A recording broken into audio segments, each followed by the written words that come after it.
Is it just me, or are the backrooms way too easy to survive in?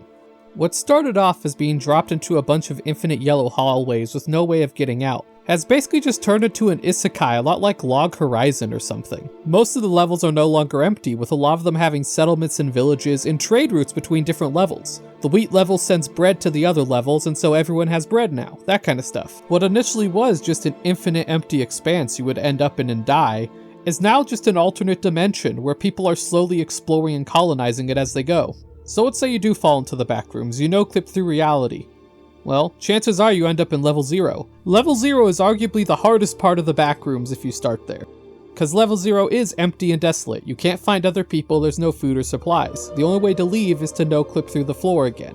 Which either you figure out how to do that again, or if you wander around enough you can find the Manila room, which will have notes and folders left by the other survivors telling you how to get out. But that's it. The biggest threat to level 0 is just not figuring out how to leave. Even then, that's not that hard, because for some reason most of the levels in the backrooms have Wi-Fi signals. The Backrooms wiki exists in the Backrooms universe. If you end up in level 0 and still have your phone, you can probably just Google, "I ended up in a weird yellow hallway," and it'll tell you how to get out. For those of you who escape level 0, or a small percent of people who've initially entered the backrooms, you'll end up in level 1. Level 1's great, it's called the habitable zone. It's basically a giant parking garage, more or less. It does have some monsters, but for the most part it's fine. The monsters are exceedingly rare, and level 1 has one thing that 0 does not. Level 1 has random supply crates. Littered around the level, you can just find crates, and you can break them open like you would in Half-Life, and they can have all sorts of supplies. They can have anything from food or water to camping supplies to phone chargers. They also can have almond water. Almond water is like a magical water that shows up in the backrooms where you drink it and it satiates all your thirst and also gets rid of hunger. If you find almond water, you're set. So to survive in this level, all you need to do is be careful, go around, loot crates for supplies, and if you ever find corridors, which are like these side hallways that are devoid of monsters, you sleep in those during the night or when you're tired. And then boom, you just keep going on until you find a settlement. This level has a lot of settlements and many of them are quite big. Due to the fact that the level is relatively safe and that it's really close to the entrance of the backrooms, most major factions will have a big base on this level. And those big bases are basically cities. We're talking thousands to tens of thousands of people all living in them. So really not a bad place to settle down. But maybe you want to keep going, or maybe you're part of the small fraction of people who are unlucky and end up in level 2 from the get-go. Level 2 sucks, it's a bunch of tight quarters full of monsters. If you end up here, you're gonna have a bad time. It still isn't that bad, relatively speaking, compared to a lot of other places in the backrooms. Because it's so close to level 1, a lot of major factions can access level 2 very easily. And so a lot of the more benevolent factions have bases or people who live in level 2 with the sole purpose of finding new people who ended up in level 2 and taking them to safety. Basically, if you end up here, there's a good chance you'll either get murdered by a monster or found by a member of a charitable organization who will lead you to safety. It's kind of a coin flip. And once again, there are plenty of bases out here. It's not as good as level 1, but you could find a settlement and settle down here if you really just like tight corridors. And that's all the places you can end up initially. And from here on, the world's your oyster. You could choose to settle down in one of the settlements in level 1 or 2, or you could choose to go deeper. There are plenty of other levels that are easily accessed and also are safer. From level 2 alone, you can access doors that will lead to level 1, 3, and 4.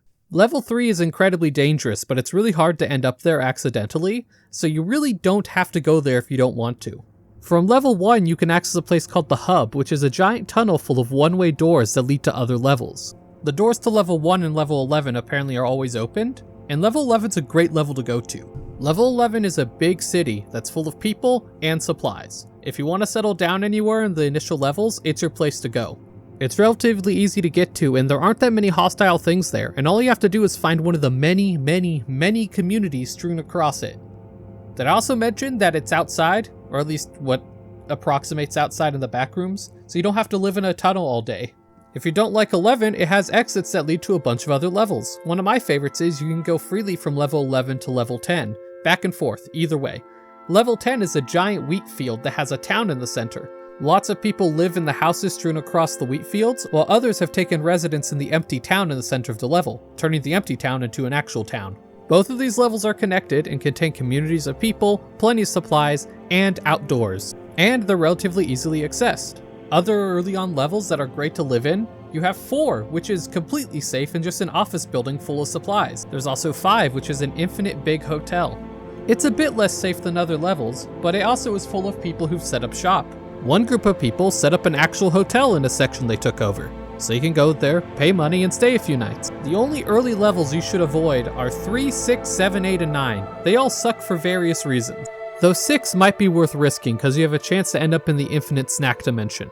The fact of the matter is this: besides the initial shock of being in a new place and not knowing the rules, the backrooms are really easy to survive in relative to other horror settings, especially given the fact that the whole point of the backrooms is they're supposed to be scary and you're supposed to be stuck there. Sure, you're stuck in the backrooms forever, but that really isn't that bad when you can go to any of the Sunshine and Rainbows levels and live the rest of your life out there in relative comfort. And I've only mentioned the first 10 levels, there are some that are even easier. Level 48 can be accessed directly from level 11, and 48's on a whole nother level when it comes to habitability, to the point where it's rated class habitable. It's completely safe, completely sustainable, and there's no monsters. It's basically just a giant beach on the sunset with a jungle behind it. The jungle's full of flora and fauna that can't hurt you. You can go there, set up a little hut, or join the village of people that farm the fruit trees there. With so many safe levels and so many communities in them, it won't be hard to find somewhere to settle down that meets what you want. And it's not hard to find them or get there, because all of the Backrooms information is documented on their website, which exists in-universe because all of the Backrooms has Wi-Fi. So either use the Wi-Fi to find a safe route to the level you want, or find a community run by a good group like Meg and be like, hey, can someone take me to the safe level with the beach? And someone will probably take you there for free or for a small charge. As I said at the start, the Backrooms has moved from being transported to an isolated, decrepit dimension where you'll die alone, to being just an isekai. You get transported to another world with other rules, but then you can just find people and weird creatures that live there and integrate in. You probably aren't going to get superpowers, but honestly, it doesn't seem that bad. At least relatively speaking. No one wants to be teleported to another dimension they can never return from, but out of all the options, the Backrooms don't seem awful. And if for some reason settling down isn't your forte, the Backrooms are still great for you because there's so much to explore. While a lot of the early levels have been pretty well mapped out, there are so many other levels that have never been explored or seen. You could just keep going, keep finding new horizons. Who knows, maybe you'll be the guy that finds the way out. Or you'll die trying, like most. Or maybe you'll find the level that has the perfect set of conditions for you to be like, alright, it's time to settle down. I'm ready to give up. Either way, it's better for you than the initial Backrooms premise of endless yellow hallways. But that's all I got. I just wanted to talk about how the Backrooms have shifted in tone over the years and have gone from horror strictly to being a weird otherworld thing. I don't think it's necessarily bad, but I do think I preferred the initial conceit of the Backrooms over the current version. I know the SCP Wiki went through a similar thing in its early days, and there are a lot of arguments about whether all articles should be scary murder monsters or we should be allowed to do more lighthearted stuff. Anyways, that's all I got for today. See you next time.